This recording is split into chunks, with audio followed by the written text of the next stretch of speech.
আশা করি সবাই ভালো আছো। আমি একটা প্রশ্নের জন্য আজকে তোমাদের সম্মুখীন হয়েছি, সেটা হলো আমার জীবনে খুব একটা স্বপ্ন ছিল এলাচ গাছের চাষ করব। আমি এই এলাচ গাছটা প্রথমে নরসিংদী থেকে 350 টাকা করে দুইটা চারা আনি। চারা এনে এখানে বপন করে ওখান থেকে অনেকগুলো গাছ তৈরি হয় আমার।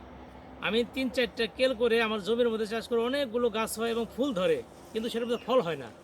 ফল না হওয়ার কারণে পরে আমি ইউটিউবে সার্চে দেখলাম আসলে এটা আমার যে গাছটা দিছে উনি সঠিক গাছ দেয়নি। উনি আমার গাছটা দিয়েছিল আপনার যেটা বনফুল, সেটা বন্য এলাচ যাকে বলা হয়, এটা শুধু ফুলই হয়, ফল হয় না।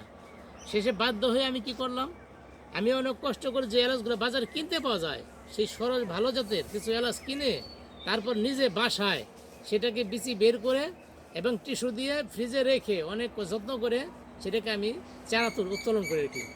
ওখানে যখন আপনার এই শিকড় গজানোর পর সেটা আমি রোপণ করি, রোপণ করার পর আমাকে 4টা চারা হয়। 4টা চারা থেকে পানিতে আস্তে আস্তে ধীরে ধীরে দেওয়ার পর 2টা চারা মারা যায় আর 2টা চারা থাকে। সেখান থেকে আমি আপনারা দেখেন এটার মধ্যে একটা চারা বপন করি, আস্তে আস্তে সেই চারাটা বড় হয়, ধীরে ধীরে ধীরে ধীরে চারাটা অনেক সতেজ হয়ে সম্পূর্ণ ডামটা আমার ভরে যায়। এবং ভরার পরে এই যে গাছগুলো আমি প্রতিদিন পানি দেই, ঠিক আছে, এবং সার দেই।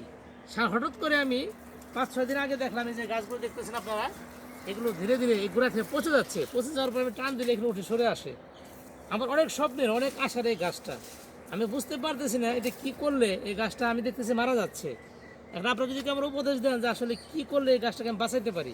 আমার খুব আশা, খুব শখের একটা গাছ। যতগুলো গাছ আছে আমার বাগানে দেখতেছেন, এখানে দেখেন আপনারা, এই প্রত্যেকটা গাছের মধ্যে আমার সবচেয়ে প্রিয় হলো এই গাছটা।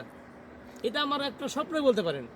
আমি এত কষ্ট করে 2.5 বছর ধরে চাষ করে সেই এলাচ গাছে কোনো এলাচ ধরাতে পারি নাই। আমার আশা ছিল যে আমি নিজের যেহেতু এটাকে চারা উত্তোলন করছি বীজ থেকে, অবশ্যই এটার মধ্যে আপনার ফল হবে। আমি সেই গাছটা হয়েছি, এটা অনেক ঝাঁপুরে ছিল একদম। এই দেখতেছেন পাতাগুলো, এগুলো একদম সম্পূর্ণ ভরপুর ছিল। যে ডালগুলো আমি ছিঁড়ে ফেলেছি, এখানে দেখতেছেন যে অনেক অনেক ডাল ছিল। এখন এই কটা আছে ধীরে ধীরে গোড়া থেকে পচে এগুলো পড়ে যাচ্ছে, টান দিলে উঠে আসতেছে। আমি ধারণা করতেছি এই গাছটা সম্পূর্ণ যে এখনও আছে, যদি আপনার কোনো উপদেশ দেন সেই উপদেশের কাজ করতে গাছটা বাঁচে আমি উপকৃত হব। না হলে আমি ভাবতেছি যে আমার গাছটা এখান থেকে সম্পূর্ণ মারা যাবে ধীরে ধীরে। মানে বলতে পারেন স্বপ্নটাই মারা যাচ্ছে আমার। আপনাদের কাছে রিকোয়েস্ট, যদি কারো কোনো কিছু জানা থাকে অবশ্যই পরামর্শ জানাবেন কী করে আমি আমার গাছটা বাঁচাতে পারি। ধন্যবাদ সবাইকে। আসসালামু